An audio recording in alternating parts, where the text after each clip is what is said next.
Et ça me semblait tellement important qu'on puisse avoir effectivement à côté des nombreuses publications d'experts dans tous les domaines, qu'on ait de la parole vraie de quelqu'un, d'une maman qui avait vécu cette situation et qui vit encore cette situation difficile. Ces mamans ont décidé de se regrouper parce qu'elles ressentaient le besoin de se parler, d'échanger leurs expériences, de s'entraider par rapport à ce vide qui s'ouvrait devant elles brusquement comme ça d'une seconde à l'autre.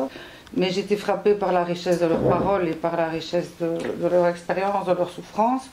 Et je me suis dit que s'il y avait une manière peut-être de contribuer au fait que les jeunes ne partent plus en Syrie et que ceux qui s'y trouvent reviennent, si possible vivants, c'était justement de faire entendre cette voix-là. Le jour où elle est partie, j'ai pris ma plume, j'ai écrit beaucoup pour toute cette souffrance que j'éprouvais depuis son départ.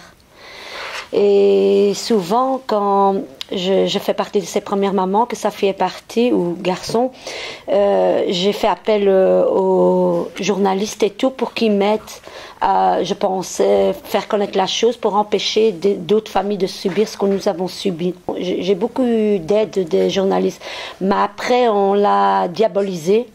On va dire un peu tout et n'importe quoi sur elle. Nous souffrons beaucoup de leur départ parce qu'on n'a rien vu arriver et même c'était, comme je dis souvent, c'était pas à eux c'était pas leur guerre non plus.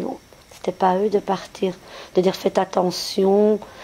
Il faut qu'ils se méfient de tout et surtout parler à leurs parents, poser les questions aux parents surtout parce que ça va tellement vite la manipulation de ces jeunes-là. Parce que ma fille, c'était une fille qui aimait la mode, qui sortait, qui avait des amis, elle aimait l'école, elle aimait se maquiller. C'était une jeune tout à fait ordinaire. Hein. Et je veux dire, je l'ai éduquée pendant 18 ans. Et en quelques mois, elle s'est retrouvée en Syrie. Et depuis, avec l'association et d'autres parents, on se bat pour essayer, avec nos moyens, d'empêcher des jeunes de partir de ce qu'on a vécu. Et si mon livre, et certains parents qui vont aussi écrire peuvent aider des jeunes et des parents à comprendre, ben, nous on y gagne tout.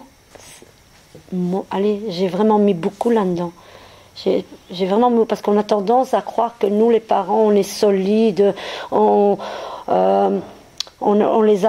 il y a certaines personnes qui disent on n'a rien, c'est pas possible, vous n'avez rien vu arriver, c'est pas possible que vous souffrez, vous étiez peut-être d'accord qu'ils partent et tout. Non, non, non, hein. Nous on n'est pas d'accord qu'ils partent. Hein. On souffre de cette situation, même ce qui arrive en France, on en souffre. On veut pas tout ça, on n'a jamais voulu tout ça. Ça prend tellement en ampleur qu'on ne comprend plus rien à nous-mêmes. Nous-mêmes on est perdus. Chaque jour on prie pour qu'elle revienne, parce que pour le moment, on ne sait pas comment ça va finir. Moi, la mienne, je dis souvent, la mienne, elle est partie, elle est là-bas. Mais si je peux sauver un seul jeune, moi j'y gagne tout. Hein. C'est un peu de Nora que je souffre. Je m'en veux aussi de ne pas avoir vu ce qu'eux, ils ont détecté. Est-ce qu'ils ont détecté une fragilité à ma fille, que moi je n'ai pas vu, alors que c'était mon devoir de voir ça. On y gagne tous. Parce qu'on a tendance à souvent les diaboliser. C'est des victimes, nos jeunes. Il ne faut pas l'oublier. C'est un âge où on se cherche encore. Ils voient bien qu'il n'y a pas de travail, qu'il n'y a pas ci, qu'il n'y a pas ça. Ils étaient en manque de quelque chose. Et eux, ils sont venus au moment où tous ces jeunes, où ma fille aussi, se cherchaient. Ils ont trouvé la faille pour les manipuler. On me l'a enlevé du jour au lendemain. Et on doit vivre avec ça. Qu'un jour on nous dit voilà, votre fille elle est décédée. Et même qu'ils me diront ma fille elle est décédée, on n'a rien. Comment faire son deuil? Mon rêve c'est d'aller, si je pouvais, aller la chercher là-bas, l'arracher de tout ça, la protéger, lui dire ça va aller, n'aie plus peur, on est là, je suis là. On ne baisse pas les bras, on sera toujours là. On sera toujours derrière ces recruteurs, derrière ces gens qui les manipulent, derrière tous ceux qui nous trouveront sur leur chemin. On ne laissera pas faire. Parce que je suppose que ceux qui les ont manipulés, qui les ont envoyés là-bas, eux, ils sont bien dans leur lit, hein, au chaud. Hein. Ils sont ici. Hein.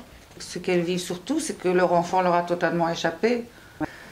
Et ne pas savoir ce que son enfant va devenir, il n'y a pas seulement le fait de savoir s'il va revenir, s'il va décéder, mais aussi ce qu'il va faire comme acte.